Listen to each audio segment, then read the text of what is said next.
Cat Country 98.1 FM.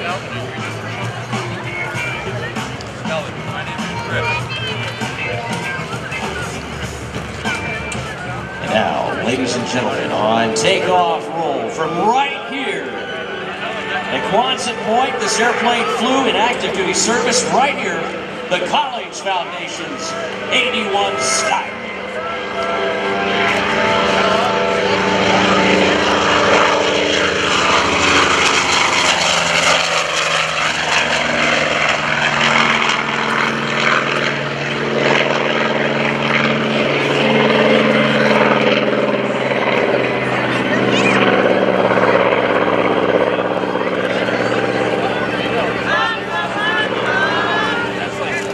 The Douglas A-1 Skyraider, formerly known as the ADs, an American single-seat attack aircraft that saw service between the late 1940s and the early 1980s.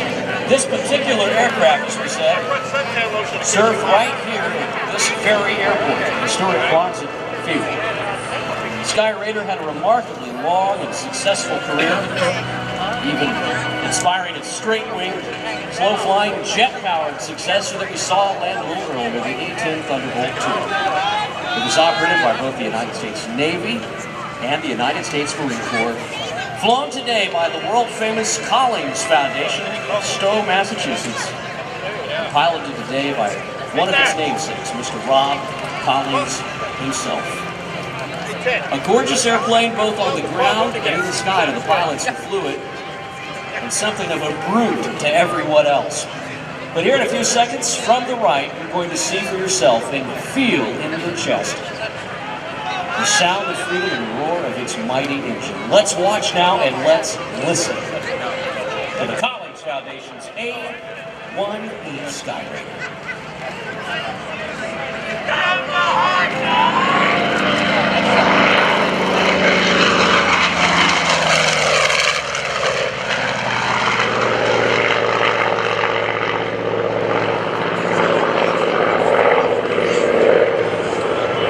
That big right 3350 inside there staying clean along this morning, a big radial engine producing over 2,700 horsepower when it's at full operational.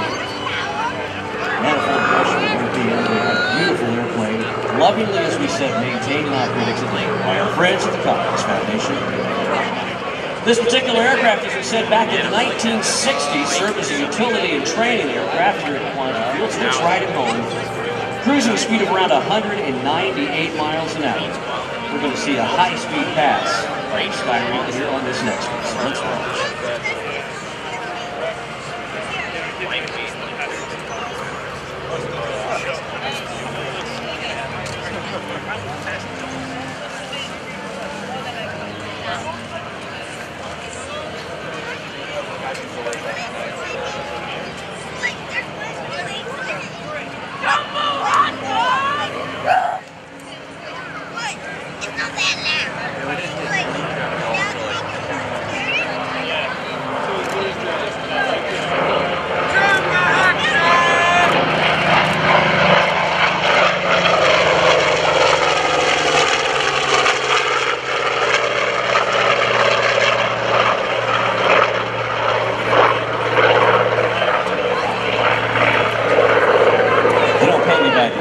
You have to really listen to the sound of the engine. There's a right 3350 morning Skyraider. For those of you unfamiliar with the Collings Foundation, they have for the last well over 25 years now operated both the B-24 and the B-17, better known as the Barn and Starmie bombers. They fly those airplanes just like the Skyraider all over the country on their wings of freedom tour, bringing the museum and the sounds of freedom.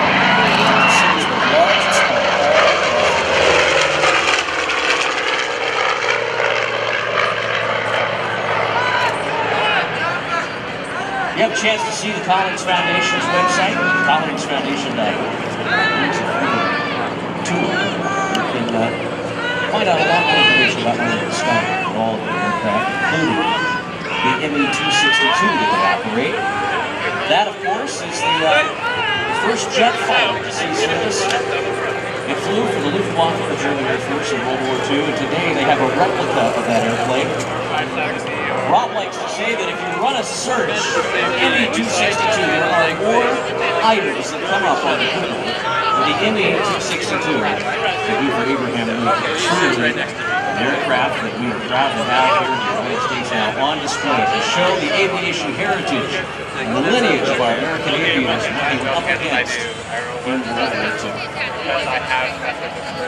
As the Skyraider makes her way back around, we're going to get a nice look at it this time in a beautiful photo pass here. Rob Collings flying it this morning. They're doing a great job. Just imagine, if you would, put yourself there on the ground in Vietnam, and all of a sudden you look up and you see this. The Skyraider high overhead, performing some close air support.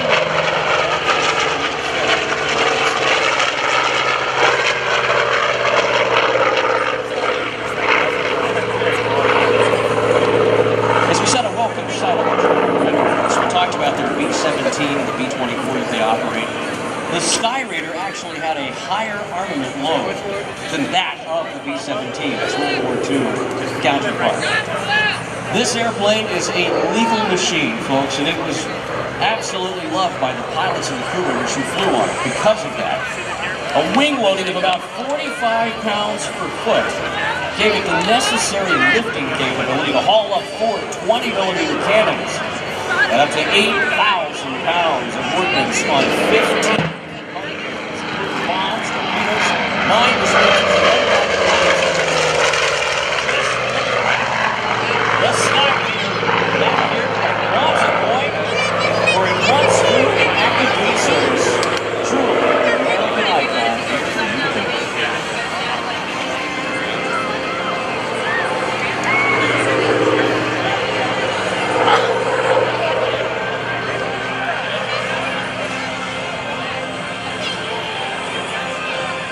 Nice.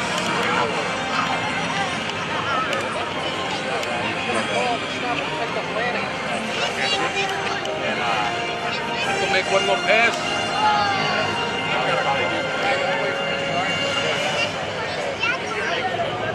Oh. Fans everywhere I go. All right, landing gear down and locked now. Put yourself on the pitching deck of an aircraft carrier at sea. Let's watch now as Rob Collings executes the landing here of the Skyraider. Note the rugged gear on this airplane designed for that of the pitching deck of an aircraft carrier. Rob now showing you a wave-off scenario, so we're going to get to see it here, the dirty pass and a simulated carrier landing. Tail hook is down. He has all 3 landing gear down. The tiny one in the back cable. There it is, the simulated carrier landing gear.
Combat aircraft?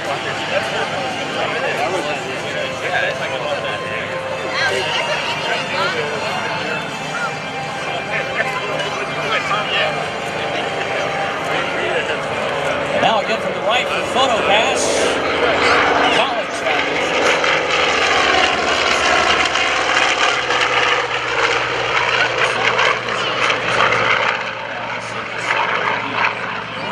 See right there that Rob refers to lovingly as the family truck street.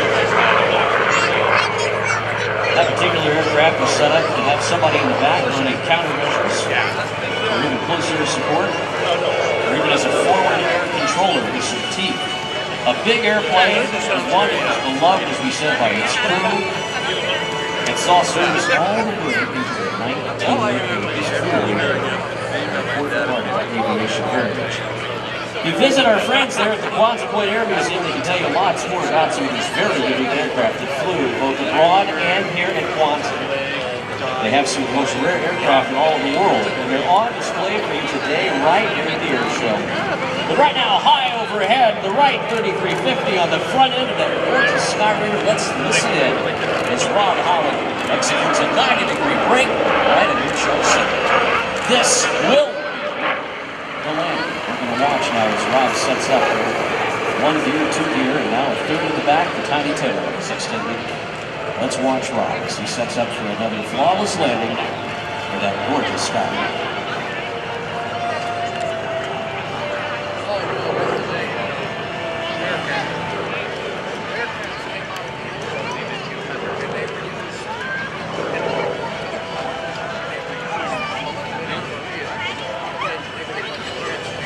Now, right now inside the cockpit, Rob Collings is going through all of the final systems checks. They say takeoff is the second greatest thrill, the first is landing. Let's watch him as he slows the Skyraider down for another routine landing. Much different than what it would have been had this airplane been trying to land on the deck of an aircraft carrier. Just imagine the stress load of the pilot trying to hit that pitching deck out there in the middle of the ocean in some hostile water. This was the airplane that you wanted to be in if you were in that situation. Airplane rugged to the road, tough enough to withstand the winds, tough enough to stand the winds, it's lapping up through the ocean. Let's watch now as Rob lines up our short flight. Ladies and gentlemen, this is your aviation heritage. This airplane belonged at one time to each and every one of us as it proudly served right here at Quonset Point. So please join me in welcoming, once it is safely down right there back here at Quonset, a big round of applause, everybody, for your Rhode Island-based Skyraider from right here at Quonset Point from back in the 1960s. This airplane helped guard and protect the freedoms that we so love. And that's why we're here today, celebrating not only our aviation heritage, but also that of the Rhode Island National Guard. If you see an airman, or if you see someone in uniform out here, please pat them on the back and tell them thank you. Let them know how much you appreciate not only their gift of service, but their families as well. The Rhode Island National Guard would love to talk to you. If you think you have what it takes to serve right here at home, to be part of the Guard, they'd love to speak to you. You can talk to anyone involved here today in this air show, and they will proudly point you in the direction that you need to go to join up with the Guard today. A big round of applause, though, for Rob Collings, everybody, and the Skyraiders as they taxi back here. You can visit them online at Collings Foundation.org. Find out more about the Barnstone and Bombers back to the East Coast next year. Let's watch now as Rob holds the lead to the